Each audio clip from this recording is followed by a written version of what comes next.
Hey guys, how's it going? It's your boy JP, back with another video. And today I want to talk about the life of a salesperson, specifically around high ticket fitness sales. Now, slumps are gonna come. Slumps are inevitable. You're never gonna be closing everybody.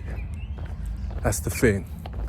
And there's gonna be times where you go through a longer spell than usual without closing anybody or helping someone to get to their goal. And I don't even like the word closing. The closing sounds such an impersonal term. But when I say closing, I mean helping someone to commit to change, which will likely come at the commitment of time and money. So there's gonna be a time where maybe if you used to closing 1 in 5 or 1 in 10, it might be double that. And you just have to remember that at the end of the day, it's typically always going to be a numbers game. Like, you're never typically going to get worse. Meaning that as long as you're training and improving, listening to calls back, doing training with your company or with an external trainer, or doing role plays with people you know, you should always be getting better. Always be seeking knowledge, whether that's listening to audiobooks or training courses or YouTube, or there's just so much out there. Even watching my videos. Like, you should always be training, and that way you know that you're always improving. Like, you know you're improving when you listen to a call back even like a month ago, 2 months ago, and you're just like, what am I doing? Like, even now, I've been selling fitness since 2017. So what's that? That's like 7 years. And even now, I still feel like a complete newbie, a complete beginner. And as one of the trainers in my company, he says you need to always have a white belt mentality. It's like sports, like the best sportsman in the world, Ronaldo still has a coach, Messi still has a coach. All the best ballers are still going to be having coaches. LeBron James still has a coach for different areas. So you should always be coaching. One of the biggest things I did that has kind of changed my life now was hiring a coach, a one-on-one coach, to review my calls, give me feedback, listen to what I was doing.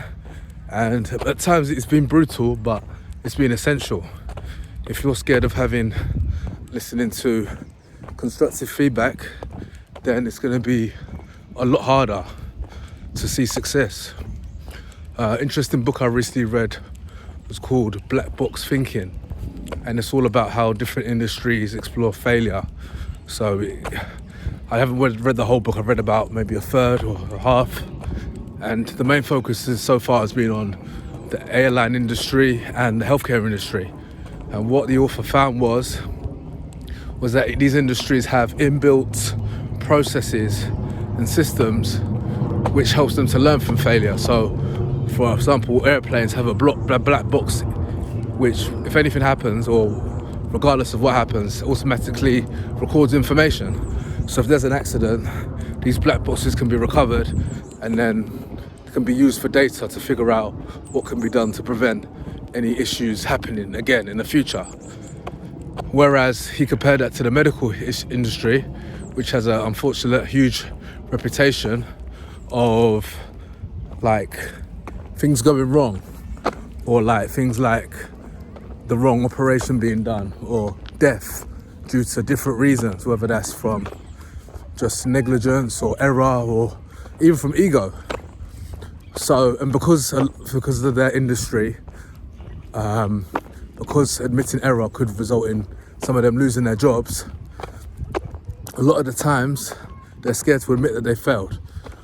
So basically, just saying that for you to succeed and improve, you have to be open to failure, which is why the airline industry is one of the safest industries in the world, because they have a systematic approach to continuously learning.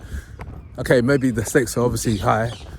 If a plane crashes, everyone goes down, versus maybe you give someone the wrong medicine and they're ill for a couple of weeks. But even then, like what we do with sales, it's important to have that same mindset of always improving. So if you don't have a coach, you can always listen back to your own calls, But whatever it is, even get your friends to listen back to your calls, or listen back to calls with somebody else, or find a way to audit. When I was selling in the gym, I would actually record my calls on an Apple Watch. So I would record them. I don't know how often I would listen back, but even through the call, because you're going through the call, so you can always criticize yourself afterwards. You can think, oh, did I say this right? Did I say that right? Did I go through this approach properly or not? And you can be self-critical and self-analyze yourself as well. So that's going to be really important. And when you're going through a slump, the main thing is just process. So my process is, obviously, I'm working. So on Mondays to Thursdays, between the hours of 1 and 10 p.m, I'm working. Before that, I'm usually in the gym, and then I'm listening to sales training that I've done before, or I'm doing sales training, or I'm listening to a book or another training. And then I train, I eat, and then I take calls. And if I'm not taking calls, I'm making appointments in the diary. Same thing if you're in the gym. Like if you're not having personal training sessions, or if you're not doing free assessments, you should be looking to create assessments in your diary. Like, you should be busy. There's no reason for you, whatever you're doing, to be on. No reason for you to be on Netflix or YouTube or messing around or on Instagram. Like, when it's work time, you should be working. So in sales, again, taking sales calls, generating sales calls, following up, asking for referrals. And your training shouldn't typically, I wouldn't advise it. I know my company that has training throughout the day, but like, work time should be work time. And you should do your training outside of work time. At the end of the day, how bad do you want to be successful right now? Like, if you're not making the money that you want to be making, then you need to get your priorities right. Because no one is going to save you. Literally.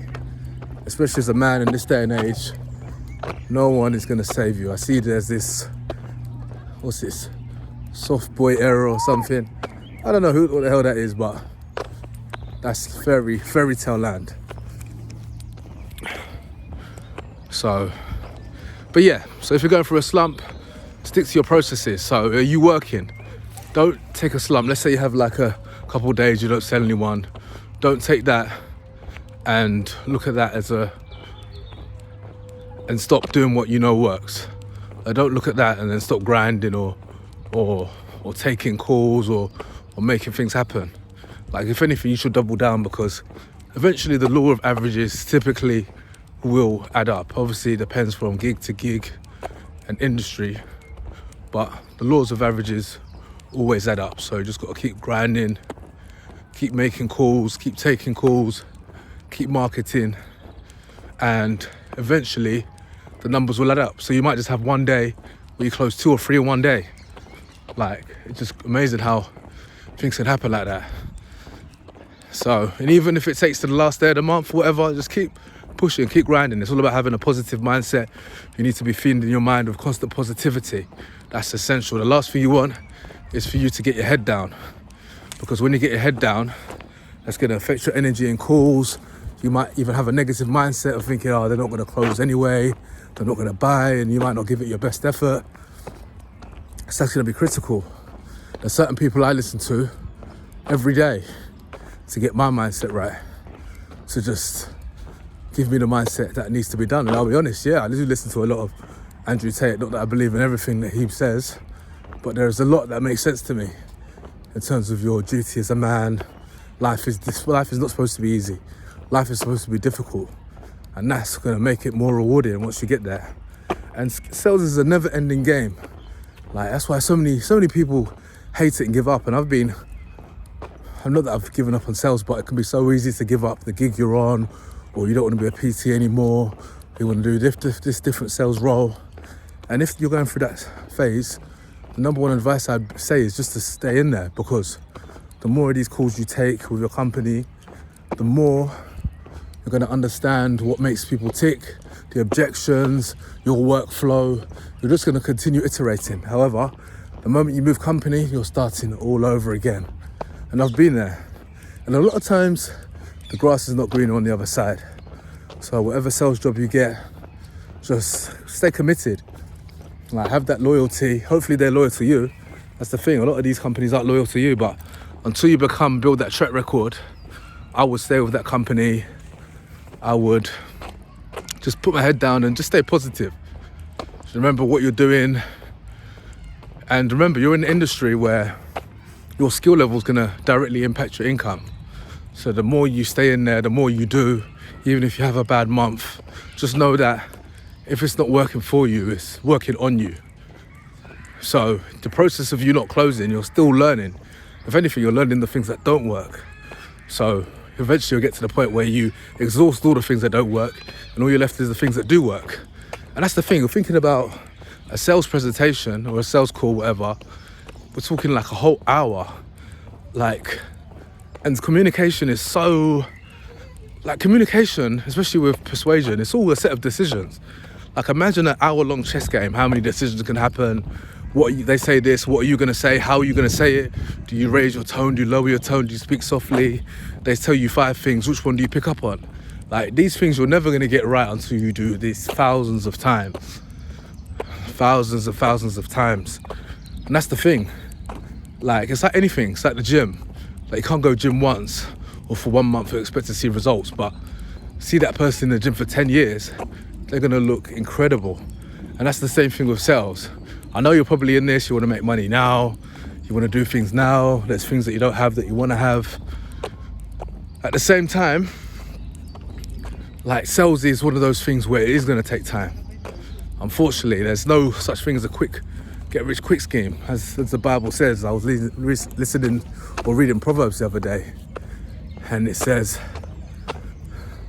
searching for quick riches lead to poverty, but a skill learned over time can earn you great fortunes. Something like that. So, and it's so true. Shout out to the Bible, endless wisdom there. You just have to be patient, be training, be upskilling, white belt mentality. And before you know it, that slump will be over. And that's the thing, it's just a never ending game every week. As you start again, every call is a new start. It doesn't end. And obviously you need to keep making money, keep making commissions, keep getting clients. And that's just the name of the game, you've got to love it. Because if you don't love it, you're not going to want to do it anymore. So just remember, you're doing this, obviously you want to make a good income, but you want to transform people's lives as well. Nothing's more rewarding than helping someone to get out of their own way and transform, and you see them on the other side. So remember, you're doing this, and if you don't believe in what you're doing, then you should sell another offer or do something else. You don't want to be selling something that you don't believe in. So maybe to get your spirits up and increase your conviction, you can also check your company's testimonials, because conviction is the one thing that you want to transfer. It's that certainty that what you're offering is going to definitely work, because as soon as you hear what could happen, you can hear a bunch of no's, and all of a sudden you get your head down, you sound less certain. Maybe you start doubting the offer because so many people have said no, or I need to think about it. Sometimes it just takes watching some of your testimonials, even if it's your own business. Just check some of your results, your client testimonials, what you've done for people. If you're selling someone else, just check to see what you've done for them. Just refresh your memory on why you're so good and why people should pay you 2,000, 3, 4, 5, 6, 7, however much money to transform their lives. So yeah, slumps happen to all of us. Don't let that get you down. Keep pushing, keep grinding. And who's hungry? Who really wants this? The offer I'm on now, so many people leave, it's a joke. So many people leave. Every time someone new joins, I'm like in my head, oh, let's see how long they last. It's like one of the PTs in my gym, when he was trying to, I don't know what he was trying to do, maybe trying to get my head down, one of those weird Donnies. But he was like, oh yeah, we'll see how long you're here for. And little did he know, I was there for a long time, up until COVID, doing very well. So yeah, resilience, steadfastness, being headstrong. It's a mindset game at the end of the day. That's all sales is. Even your sales calls, it's just decisions, it's your mindset, it's your energy. Sales is not physical. You're not lifting things up, you're not hammering nails. You're just inspiring someone to make a change, helping them get out of their own way. So a lot of this is internal, inner game. And what work are you doing on yourself to improve your inner game? Are you training? Are you doing what needs to be done? Are you waking up early? Are you doing the things that you know you shouldn't be doing that affect your soul and your spirit? And I'm as guilty as anyone. Or are you surrounding yourself with positive content, positive people? Is your inner circle, are they winners? Are they working towards winning? And they don't even have to be people that you know personally. You can even surround yourself in terms of the people you listen to, the podcast, the energy you're around. So anyway, sales, it's a cycle, booms and busts. But as long as you're grinding and putting the work in, that's the one thing that you can control. Your energy, your work ethic, your work rate. And you're gonna 100% see success. All right, thanks for watching. Catch you on the next one.